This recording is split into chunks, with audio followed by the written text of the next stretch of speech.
The READ project was supported by the National Institutes of Health, and Nadine Gabb and I recruited a number of schools, a very diverse set of schools, about 20 of them, that allowed us to go into the school and with parental permission give a very short screening measure to over about 2,000 kindergartners, or sometimes we caught them in the summer before kindergarten, so before they got reading instruction from the school.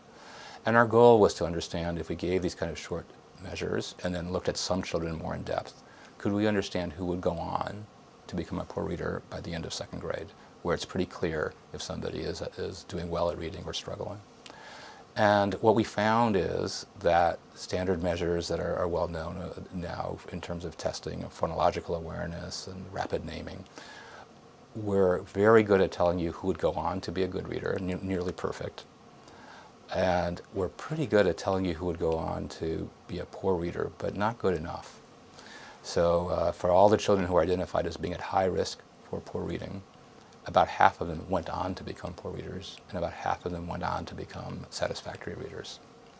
So we now, and that aligns with everything else that we know, our prediction there is good but not great. And so we're very excited about trying to improve that through better research, through better measurement, and to figure out ways to be more accurate in that identification. So we don't know why those half of children who look like they're at risk become satisfactory readers. Some possibilities are that children are pretty, who are 4 and 5 years old are fairly noisy research participants. Sometimes they didn't have a good nap, they don't like the examiner, and they just don't do a good job on a test. And if they don't do a good job on a test on a particular morning, they count as being at risk. So it's just the human nature of working with 4 and 5 year olds. Other possibilities are that maybe they got more help, and it's hard for us to know that in any deep way. And maybe better educational supports at home and at school made a difference. Another possibility, and there's a little bit of evidence for this, is that some children have a form of resilience in their brain. They can develop alternative reading pathways more easily. So although most children read primarily through the left hemisphere as they become skilled readers, that's the language hemisphere, and reading is tied into language. Some children who do the best at overcoming reading difficulties seem to develop a right hemisphere pathway for reading. Not all children do, just the ones who seem to make the most progress.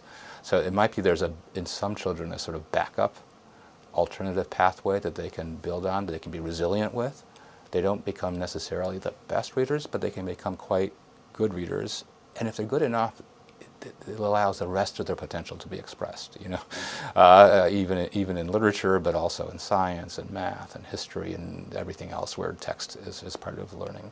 So we don't know whether it's one or the other of these possibilities, but we just do know that half of children make more progress than we would have guessed from screening measures.